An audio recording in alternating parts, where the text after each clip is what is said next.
ದೊಡ್ಡ ಚೌಲ್ಟ್ರಿಲೆ ಮದುವೆ ಆಗ್ಬೇಕು, ಇಷ್ಟು ದುಡ್ಡು ಬೇಕು, ಇಷ್ಟು ಒಡವೆಗಳು ಬೇಕು ಅಂತ ಕೇಳ್ತಾರೆ. ಮತ್ತೆ ನೀನಾ ನಾನಾ ಅಂತ ಜಗಳ ಮಾಡೋ ಹೆಣ್ಮಕ್ಳ ಹತ್ರ ನಾನೊಂದು ಪ್ರಶ್ನೆ ಕೇಳ್ತೀನಿ ಯುವರ್ ಆನರ್. ಯಾಕೆ ಅದನ್ನೇ ವೆಸ್ಟರ್ನ್ ಕಲ್ಚರ್ ತರ 4 ಜನ ಸಿಂಪಲ್ ಆಗಿ ಹೋಗಿ ಒಂದು ದೇವಸ್ಥಾನದಲ್ಲಿ ಮದುವೆ ಯಾಕೆ ಆಗ್ಬಾರ್ದು? ಇಲ್ಲಿ ವಿಚ್ಛೇದನಕ್ಕೆ ಅಪ್ಲೈ ಮಾಡೋ ಎಲ್ಲಾರನ್ನು ಕೇಳಿ ಅವರ ಮದುವೆನ ಅವ್ರ ಕಾಸಲ್ಲೇ ಯಾರ್ಯಾರು ಮಾಡ್ಕೊಂಡಿದ್ದಾರೆ ಅಂತ ಕೇಳಿ. ಅವ್ರಿಗೆ ಇಷ್ಟವಾಗಿರೋದನ್ನ ಒಂದೊಂದು ಆರ್ಸಿ ನೋಡಿ ಇಲ್ಲಿವರೆಗೂ ಅವರ ಪೇರೆಂಟ್ಸ್ ಅದಕ್ಕೋಸ್ಕರ ಇಎಂಐಗಳು ಕಟ್ತಾ ಇದ್ದಾರೆ.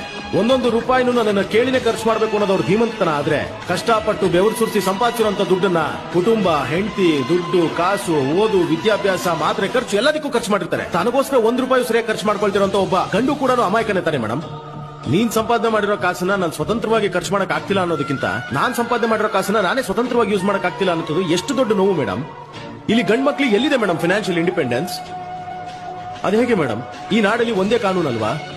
ಅದು ಹೇಗೆ ಹೆಣ್ಮಕ್ಳು ಸಂಪಾದನೆ ಮಾಡಿದಾಗ ಸಾಧನೆ ಆಗುತ್ತೆ, ಗಂಡ್ ಮಕ್ಳು ಸಂಪಾದನೆ ಮಾಡಿದಾಗ ಸಾಲ ಆಗುತ್ತಲ್ಲ ಮೇಡಮ್? ನೀನ್ ಹೆಣ್ಮಗು, ನಾನ್ ಗಂಡು ಮಗು, ನೀನ್ ಯಾಕೆ ಎದ್ದು ನನಗೆ